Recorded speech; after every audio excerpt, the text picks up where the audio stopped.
প্রশ্নটা মনে আছে তো? প্রশ্ন, গুরুর সন্তান মাইরাও খেলাফত পায়। আমি এটার হল দেন, হল হল রিবা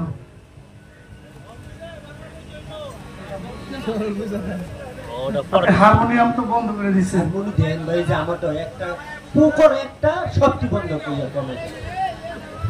আমি রাহাত আলী শাহ হাই স্কুল থেকে এসএসসি পাস করছি, রাহাত আলী শাহ কলেজ থেকে ইন্টারমিডিয়েট পাস করছি। তো বাবার উরসে ভলান্টিয়ারের দায়িত্বটা আমাদের দিত, বলে নাই? কিছু নোংরা পোলা পাইন গিয়া মেয়েদের ডিস্টার্ব করে, আর আমরা ধরে ধরে পিটাইছি। শুনেন ফেরদৌস সরকার, আপনি যে দু একটা ঠ্যাঙ্গাইছেন, এই ঠ্যাঙ্গায়া আপনি ওই মেয়েদের কাছে হিরো শাস্তি গেছেন। এটা একটা খারাপ উদ্দেশ্য, এটা ভালো না। আপনি সহজ সরল ছেলেদেরকে ঠ্যাঙ্গায়া আপনি আবার ওই মেয়েদের হিরো হইতে গেছেন। আপনার মতলব বুঝি ভাই, বুঝি। আপনি যা কইবেন হে আমি আন্দাজ করতে পারি। আমারে ভক্তি দিল, 200 টাকাও দিল। টাকাটা কত এটা কইলাম না হইলে, এমনি দাদি আরেক লোক পরে আমার তো লয়ে গেছে। আমার হ্যাঁ ভক্ত গুরুরে দেয়, আবার হেই ভক্ত ইশারা দিয়ে আরেকজন পড়াই দিছে।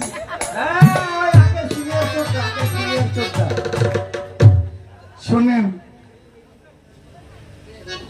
সংখ্যায় না একটা 200 ভক্ত যদি কয় বাবা আপনার বাড়ি আমার বাড়ি, তাহলে আমার সবটাই তার। এমনি দিয়ে এমনি লয়ে যাবেন গা, ইন্না নিল্লা। এটা গুরু মারা ভক্ত, সর্বনাশ।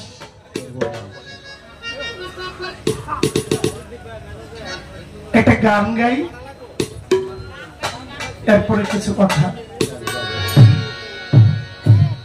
মন সদাগর সৌদা কর, মন সদাগর, মন সদাগর সৌদা কর, থাকিতে বেলায় আমার মন পাগলা।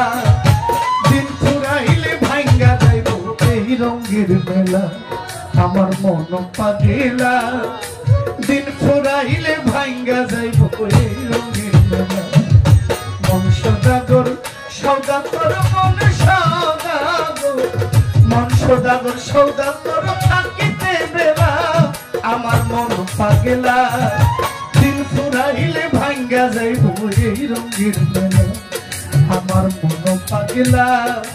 দিন ফুরাইলে ভাঙ্গা যাইব এই রঙের মেলা। মন সদাগর সৌদা কর, মন সদাগর, মন সদাগর সৌদা কর, থাকিতে বেলা আমার মন পাগলা। দিন ফুরাইলে ভাঙ্গা যাইব এই রঙের মেলা, আমার মন পাগলা। দিন ফুরাইলে ভাঙ্গা যাইব এই রঙের মেলা। ও মনরে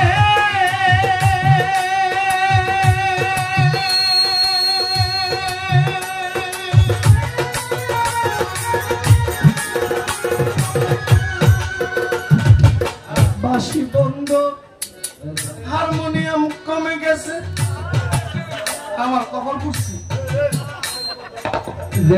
মনরে হরেক রকম মিলছে মেলা এই ভব বাজার। আমি গাজীপুরে এমন একটা আখড়া বানাই লইছি, আমি মাইক ছাড়া গান গেলে মানুষ শুনবে।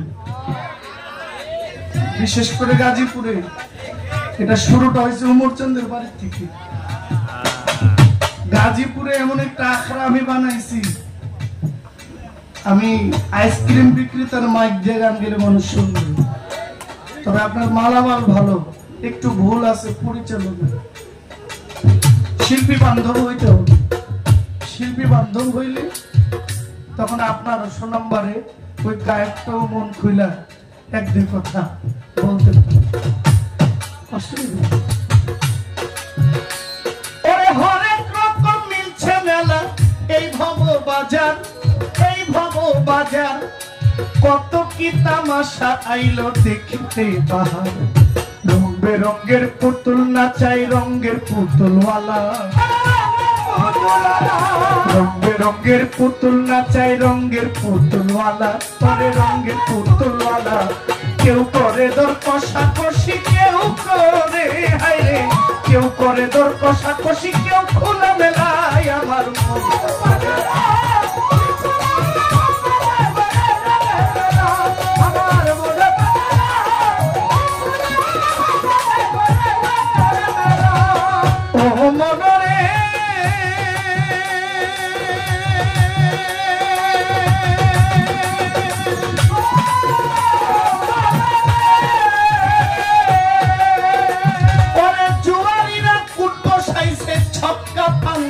খেলা পরে ছক্কা পাঞ্জার খেলা পরে তিনটা সেরে খেলা আছে খেললে ডুবে গেলা জুয়ারিরা কুট বসাইছে ছক্কা পাঞ্জার খেলা পরে তিনটা সেরে খেলা আছে খেললে ডুবে গেলা নানান কাজে আজে বাজে দুই বাগেছে বেলা নানান কাজে আজে বাজে ডুবে গেছে বেলা পরে দুই বাগেছে বেলা যেই পাতিলে রান্না খাইবা যেই পাতিলে রান্না খাইবা পাতিলের নাই তলায় আমার মন পাগলা দিন ঘুরাইলে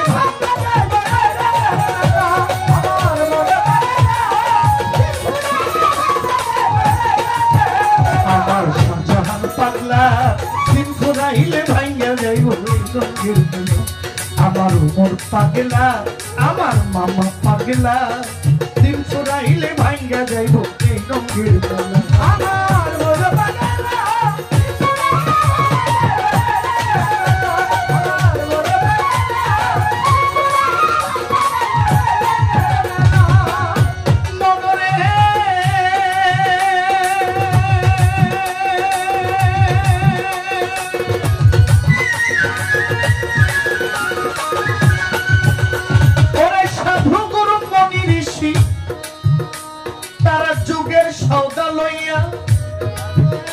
আমার শাহজাহান পাগল যুগের সওদা নিয়া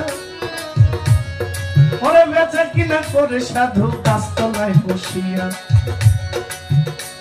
ওরে সাধু গুরু মনি ঋষি যুগের সওদা লইয়া ওরে গাছতলাতে বসছেন সাধু গাছতলায় বসিয়া বেচা কিনা করে সাধু গাছতলায় বসিয়া তারা ভালো মন্দের ধার ধারে না এসকে মাতোয়ালা ভালো মন্দের ধার ধারে না তারা এসকের মাতোয়ালা সিংহা সাজাই বাজনা সাধুর সিংহা সাজাই বাজনা সাধু বসিয়া একলাই আমার মন পাগলা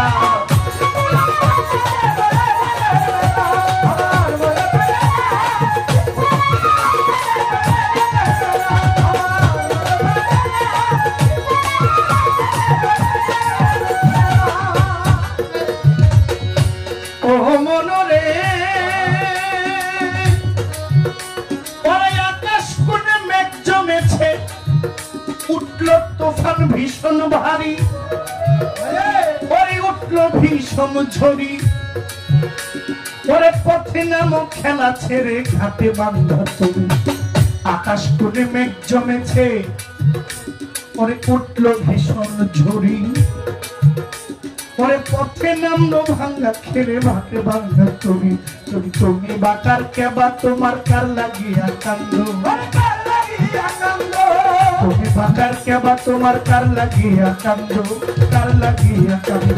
দিন থাকিতে নিজের সম্বল গাপ্তি ভৈরা বন্ধু তুমি বাটার কেবা তোমার কার লাগিয়া কান্দ দিন থাকিতে নিজের সম্বল গাপ্তি ভৈরা বন্ধু মাতাল রাজ্জাক কান্দে গানের ছন্দে রাজ্জাক কান্দে মাতাল রাজ্জাক কান্দে গানের সুরে কান্দে বিখ্যাল ঝোলাই আমার মন পাগলা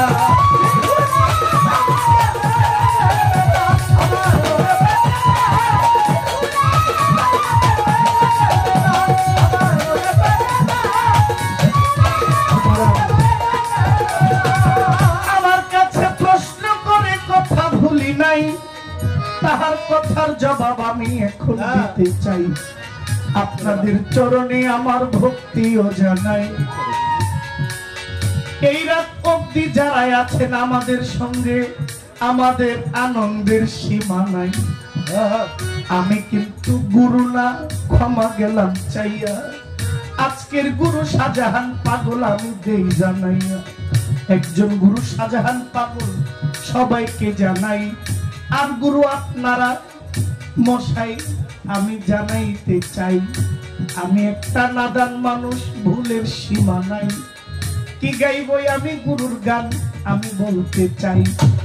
আমার কাছে প্রশ্ন করলেন আক্ষেপ করিয়া, বলেন বলেন বলেন গুরু উত্তরটা খুলিয়া। তবে প্রশ্নটা খুব সুন্দর। প্রশ্নটা ছিল আমার, প্রশ্নটা কিন্তু আমার ছিল। এই প্রশ্নটা গুরু, কোন ভক্ত গুরুর সন্তান মাইরা খেলা করবে? এটা গুরু জিজ্ঞেস করতে পারে অবশ্যই শিক্ষক ছাত্র। কথা সত্য, এই প্রশ্নটা আমার না। অবশ্যই কোন শিষ্য, কারণ শিষ্য তো উনি, কোন শিষ্য গুরুর সন্তান মাইরা খেলা করতে পারে? এই প্রশ্নটা আমি আপনাকে করব, কিন্তু আপনি খুব যথেষ্ট বিনয়ী। আপনার গানটাই প্রমাণ করেছে আপনি বিনয়ী। গানটা কি? তোমার নামে আমায় করলো পাগল, সুমধুর নামখানি শোনাও, আমায় আপন করে লও, না হয় তুমি নিজে আপন হইয়া যাও। এই যদি বাজি হয়, বাজি বাজি গেম হয়, তুমি আমার হও, না হলে আমাকে তোমার করে লও। এই দুইটা বাজির একটাই আপনি জিতলে আপনার আর ঠক নাই। হয় আমার হও, না হলে আমাকে তোমার করে। কাইটে দিলে যেই জাল, এটা বাইতে দিলে সেই জাল। এই বাজি ধরলে আপনি হারবেন না, জিতে যাবেন। কিন্তু উত্তরটা হচ্ছে, জুনাইদ বাগদাদি একজন অলি ছিল, আমি আপনার দেই কইয়া। জুনাইদ বাগদাদি নামে এক অলি ছিল, আমি নামটা যাই বলিয়া। জুনাইদ বাগদাদির একটা বাচ্চা সন্তান ছিল, আপনারে জানাই। একদিন জুনাইদ বাগদাদি কিছু অলি, আল্লাহর অলি নিয়া এক জঙ্গলে ধ্যানে মগ্ন। তাই ওই সন্তানটা দুষ্ট ছিল, একটু ভুলের কারণে সে দুষ্ট হইয়া যায়। ভাবতে পারেন পীরের ছেলের ভুল নাই, পীরের ছেলেদের ভুল নাই, নবীর ছেলেদের ভুল ছিল। নূহ নবীর সন্তান ছিল কেনান, বাবা নবী, সন্তান ছিল বাবার বিপক্ষে কেনান। আল্লাহ বলছেন, নবী তুমি আমার পয়গাম্বর, তোমার ছেলে তোমার বিপক্ষে, এখন তুমি কি ছেলে চাও না তোমার সঠিক ধর্ম চাও? বলে আমি আমার প্রভুর দেওয়া ধর্মের জন্য সব বাদ দিতে রাজি। যে আমার দাওয়াতে আমার কিস্তিতে আসবে সে বাঁচবে, যে আমাকে আমার প্রভুর কথা স্বীকার করলো না সে যেন ধ্বংস হয়ে যাবে। সত্য না মিথ্যা বাবা? নূহ নবীর ছেলে কি বাঁচছে? নূহ নবীর ছেলেও ধ্বংস হয়ে গেছে। যদি বাবার পথের পথিক না হয়, বাবার রঙে রঙিন না হয়, তাহলে বাবা পীর হইলেও সন্তান যদি বাবার আখলাক, বাবার সহবতে না থেকে বাবার গুণটাকে ধরে না রাখতে পারে, তাহলে ওই সন্তানটাও কাজে লাগবে। জুনাইদ বাগদাদি উনি অনেক কয়েকজন পীর নিয়ে একটা জঙ্গলে ধ্যানে মগ্ন, আর ওই বাচ্চা একটা গাছের উপর উঠা ঢিল ছুঁড়া মারছে, তাদের ধ্যান ভঙ্গ হয়ে গেছে। তারা চায়ে দেখলো এই সন্তানটা জুনাইদ বাগদাদি। সবাই বলছে, জুনাইদ বাগদাদি ইহা আপনার সন্তান। জুনাইদ বাগদাদি বলে, আমি যতক্ষণ না আমি সঠিক পথ পেয়েছি, আমি বিভিন্ন বাজারে গেলে মানুষের ফল, বিভিন্ন ফলমূল না বইলা খাইছি। আমাদের এই অভ্যাসটা অনেকের আছে, 5 টাকার বাদাম কিনে 1 2 3টা বাদাম খায়, 1 কেজি আঙ্গুর কিনে 5টা খায় লাই সাইডে খাড়িয়ে। এমনটা হয়, এমন আমরাও করি, এমন আসলে আমাদের চরিত্র স্বভাবটা হয়ে গেছে। কিন্তু এটার জন্য জবাব দিতে হয়। তার বাদামের আড়িটার মধ্যে, আইসার মধ্যে আছেই 1-1.5 টাকার বাদাম।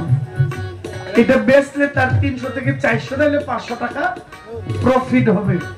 এখন সে 100 গ্রাম 50 গ্রাম করে বেচতে বেচতে ছোট, তার লাভ্যাংশের অঙ্ক কইমা আসছে। এটার জন্য আপনাকে আমাকে আমাদের জবাব দিতে হবে। সে যদি বলে যেটা আমার প্রাপ্য, আপনি না বলে খাইছেন, এর হক দিতে হবে, দিতে হবে। কারণ একমাত্র বান্দার হক, এটা আল্লাহর কোনো দায়িত্ব না। এটা বান্দা যদি না মিটায়, এটা আল্লাহ কয় আমি বান্দার হক পূরণ করি না। যার হক সে যদি মাফ না করে, আমার কোনো কিছু করার। জুনাইদ বাগদাদি বলে, আমি বিভিন্ন মানুষের কাছ থেকে না বলে বিভিন্ন কিছু খেয়েছিলাম। ওই ফল খাওয়ার কারণে ওই ফল থেকে রক্ত হয়, রক্ত থেকে আমার শরীরে বীজ মন্ত্র তৈরি হয়, আর ওই বীজ থেকে এমন একটা সন্তান আমার জন্ম।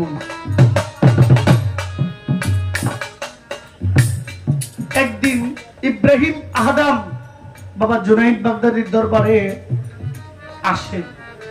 জুনাইদ বাগদাদি বলে, আমার লঙ্গর খানা, গুরুর বাড়ি বা অলির বাড়ি বা মাজারের বাড়ি গেলে যে জায়গায় মানুষ খায়, পাগল ফকির খায়, এই জায়গাটারে কই লঙ্গর খানা। এখানে খানার কোনো অভাব, তুমি আমার লঙ্গর খানায় কাজ করবো। 12 বছর লঙ্গর খানার বিভিন্ন লাকড়ি, বিভিন্ন মালামাল টানা হেঁচড়া বোঝায় পড়তো। যেদিন তার চাকরি শেষ, এক বোঝাই লাকড়ি নিয়ে জুনাইদ বাগদাদির লঙ্গরখানায় যাচ্ছে। ওই বাচ্চাটা হযরত ইব্রাহিম আদমকে হঠাৎ করে ধাক্কা মারে, কিন্তু এটা সে যে ধাক্কা মারে সে বুঝে নাই এই ধাক্কার কারণে ওই লাকড়িগুলো তার উপরে এসে পড়বে। ইব্রাহিম আদম যখন এগুলো নিয়ে যায়, এই লাকড়িগুলো সব আইসা জুনাইদ বাগদাদির সন্তানের উপর পড়ে, লাকড়ির নিচে চাপা পড়ে সন্তানটা মারা যায়। গুরুর দরবার খবর গেছে সন্তান মারা গেছে, কিন্তু জুনাইদ বাগদাদি বুঝতে পারছে যে আমার ইব্রাহিম আদম সে ইচ্ছা কইরা আমার সন্তান মারে নাই, সন্তানের ভুলের কারণে আমার সন্তান জীবন দিতে হয়েছে। জুনাইদ বাগদাদির দরবারে গিয়ে বলে, হুজুর আমি কোনো উপায় ছিল না, আমার কোনো করার ছিল না, আমি ইচ্ছে করে আপনার সন্তানকে হত্যা করি নাই। জুনাইদ বাগদাদি বলেছিলেন, তোমার এই ভুলের জন্য তোমার কোনো শাস্তি হবে না। 12 বছর পরে তার নিজের খেলাফত সে দখল করে নাই, নিজে পীরের খাতায় তার নামটা উঠায়। আপনি একটা কথা বলেছেন যে 1000 বছর ইবাদত করে খেলাফত পায় না, অনেকে অল্প দিন গিয়েও খেলাফত পায়। আমি সামান্য এই জেনারেশনের কথা বলছি। আমি নিজে কোন এক জায়গায়, আমি নাম বলি না, আল্লাহ মাফ করেন, যদি মিথ্যা হয় এর জন্য যেন আল্লাহ আমাকে শাস্তি দেবে। আমাকে বলছে, তুমি আমার কাছে মুরিদ হও, 3 মাস পরে তোমার আমি খেলাফত দেব। আমার চরিত্রটাই আমি পাল্টাই নাই, উনি আমাকে বায়াত করাইয়া আমাকে উনি খেলাফত দিয়ে দিবে। আমি বুঝলাম যে দয়ালরা বুঝি এমনই হয়। এখনের যে খেলাফত, আপনি খালি মুরিদ হইবেন, মুরিদ হওয়ার আগে খেলাফত রেডি। অথচ যারা 1000 বছর চাকরি করে, ওনারা খেলাফতের লাইগা চাকরি করেন। ওনারা চাই কি, হযরত ইব্রাহিম কুন্দুজি খুব মস্ত বড় ওলি, উনি 1000 ওলির সঙ্গ পেয়েছেন, খাজা গরিবী নওয়াজের সঙ্গ পেয়েছেন, কিন্তু এরপরেও তিনি খেলাফতের লোভে পিরালি করে নাই, খেলাফত পায় নাই, কিন্তু তিনি একজন আল্লাহর ওলি ছিলেন। খেলাফতের জন্য যারা মুরিদ হয় তারা করেও খেলাফতের ব্যবসা, কিন্তু মুরিদ আমার স্বভাব পাল্টাবো, আমি ব্যক্তি জহির, আমার চরিত্র, আমার আখলাক আমি পাল্টাবো, এই যদি আমার উদ্দেশ্য হয় তাহলে আমার এই জন্মটা অন্তত সার্থক। আমি পীর হওয়ার দরকার নাই, ভালো একটা মানুষ হইয়া খবরে যেন যাইতেছে। আর খেলাফত, গুরু যদি কামেল হয়, গুরু যদি চৈতন্যজ্ঞানী হয়, গুরু যদি উচ্চ মার্গের হয়, আর ভক্ত যদি ভক্তের অধীন, গুরুর অধীন হইয়া ভক্ত হয়, তাহলে খেলাফত দেওয়ার প্রয়োজন হয় না। কখন যে খেলাফত হইয়া যায় এটা নিজেও জানে। যেমন বড় পীরের বাড়িতে বিরক্ত হইতেছেন, একটু তো হইবেন, জানি হবেন, এরপরও আমি ক্ষমা চাই।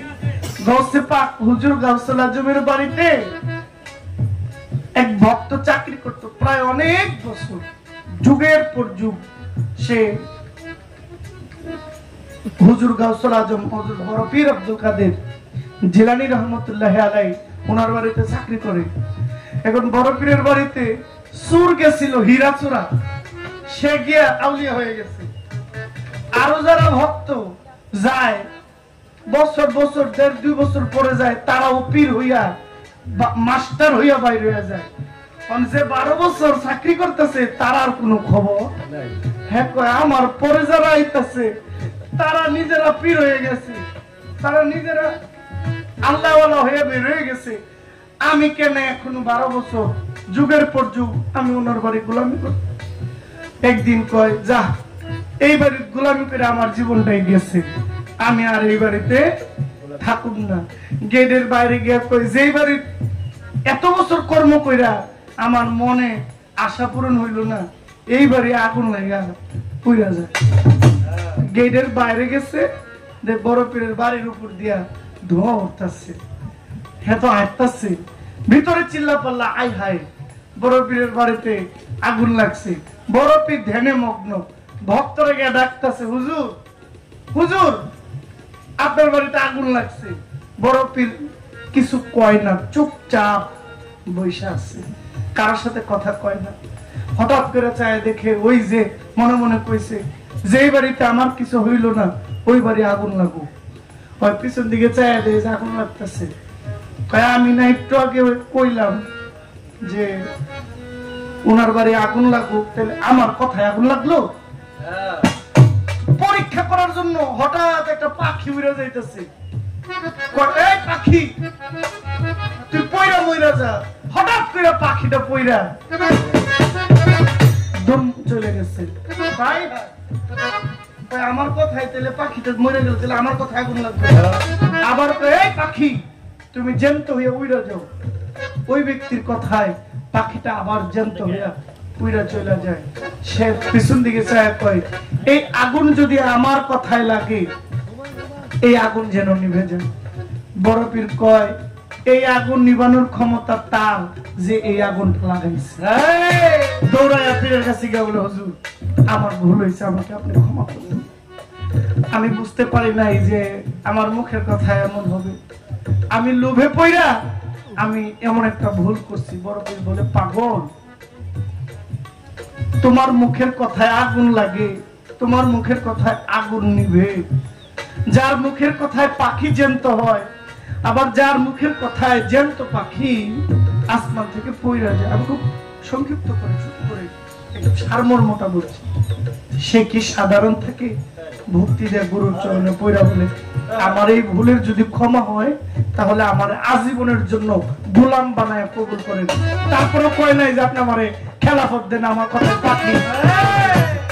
এটা হইল ভক্তি।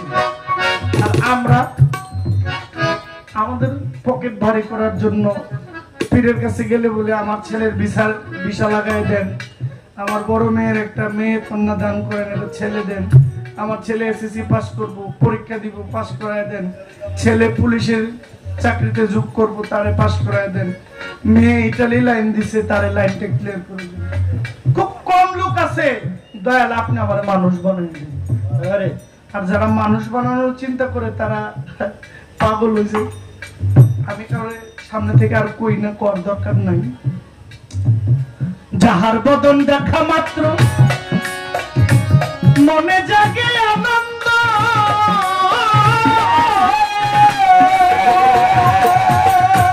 তারে বুকে জড়িয়ে ধরো এই তো স্বয়ং গোবিন্দ দিয়ে প্রতি অঙ্গে প্রতি অঙ্গ করো আমার শাহজাহান সার সঙ্গ প্রতি অঙ্গে প্রতি অঙ্গ করো উমর চাঁদের সঙ্গ উঠলিবে প্রেম তরঙ্গ তাপিত প্রাণ শীতল হবে জানো না রে অভ্রান্ত কিসে আমার গুরুর ভজন হবে যার সাথে নাই প্রেম প্রীতি যার সাথে নাই যার সাথে নাই প্রেম প্রীতি তার পূজায় কি তোমার মন বসিবে এই হইল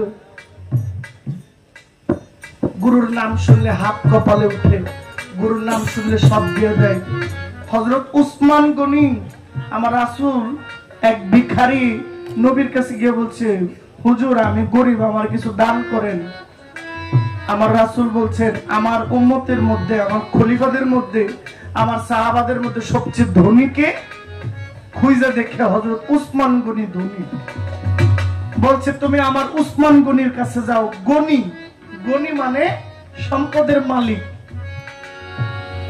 উসমান গনির কাছে যাও উসমান গনির কাছে গিয়ে বলে হুজুর আমারে রাসূল হুজুর পাঠাইছে আপনার কাছে আমার কিছু সাহায্য দিতেন কে পাঠাইছে কয় মোহাম্মদ হুজুর পাঠাইছে কথা কয় না কয় আমার একটু সাহায্য করতেন রাও মাত নাই আবার গেছে হুজুর গেলাম কথা কইল না কই তুমি আবার যাও তা আবার গেছে গিয়ে বলছে আমার একটু সাহায্য দেন কে পাঠাইছে কই মোহাম্মদ পাঠাইছে বলছে কে পাঠাইছে মোহাম্মদ পাঠাইছে কথা কয় না আবার গেছে দেয় নাই হুজুর আমি তো গেলাম আমার তো দেয় না তো আবার যাও তো যায় দেখে উসমান গনি তার এক দাসীকে বলছে বাসনগুলা একটু আস্তে আস্তে মাজো কেন তো বেশি জোরে মাজলে বাসন ক্ষয় হয় ওই লোক কয় যেই লোক বাসন মাজা লাগে আস্তে ধমক দিয়ে কয় ক্ষয় হওয়ার ভয় হ্যাঁ করবো আমার সাহায্য আর লোক পাইছে না আবার গেছে হুজুর পাই নাই তুমি আবার যাও আবার গেছে আর আপনি দিলে দেন না দিলে না করেন তোমার কে পাঠাইছে মোহাম্মদ পাঠাইছে এটা আমি বলছি না আল্লাহ মাফ করেন আমার জন্য বেয়াদবি না হোক আমার ভুল ক্ষমা করেন 7 বার গেছে 7 বার আমার হুজুর দয়াল পাকের দয়াল নবীর নামটা ওনার কানে বলছে শেষবার বলছে তোমার কে পাঠাইছে কই দেন না আপনি দিলে দেন না দিলে না করেন খালি এক কথা বারবার কমু উনি কই 7 কয় 7টা উটের মাল কই তুমি যতক্ষণ লুট করতে পারো তুমি যতক্ষণ 7টা উটের মধ্যে যা উঠাইতে পারো সব তোমার এত আশ্চর্য আমি চাইলাম সাহায্য আমার 7 উটের সম্পদ দেয় গিয়ে বলে হুজুর কি কার কাছে পাঠাইলেন অদ্ভুত লোক কই কি হইছে কই আমার কই 7 উটের মালামাল নিতাম আমার উসমান গনি আয়েশা রাসূলুল্লাহর কাছে বলেন হুজুর সে আপনার নামটা এত মধুর করে নিচ্ছিল আমার খালি বারবার শোনার ইচ্ছা হচ্ছে এইজন্য আমি তারা ফিরিয়ে দিছি আবার আসছে আবার আপনার নামটা বলছে এত মিষ্টি করে বলছে খালি নামটা শোনার ইচ্ছাই আমার ছিল সে যদি 100 বার আমার কাছে আইসা আপনার নামটা বইলা কিছু চাইতো যতবার আইসা ফিরে যাইতো আমি তারে কতটা উট পুরাইয়া সম্পদ দিয়ে দিতাম সুবহানাল্লাহ বলবেন না সুবহানাল্লাহ নবীর প্রতি মহব্বত এই হইল গুরুর প্রতি ভক্তের মহব্বত মন সদাগর সৌদা করো মন সদাগর মন সদাগর সৌদা করো থাকিতে বেলায় আমার মন পাগলা দিন পুরাইলে ভাঙ্গা যাই বই রঙের বেলা আমার মন পাগলা দিন পুরাইলে ভাঙ্গা যাই বই রঙের বেলা মন সদাগর সৌদা করো মন সদাগর সৌদা করো থাকিতে বেলায় আমার আমি পাগলা ঘুরাইলে ভেঙে যাই ঘুরে রঙের খেলা কোনো পাগলা দিন ফুরাইলে ভেঙে যাই এই রঙের মেলা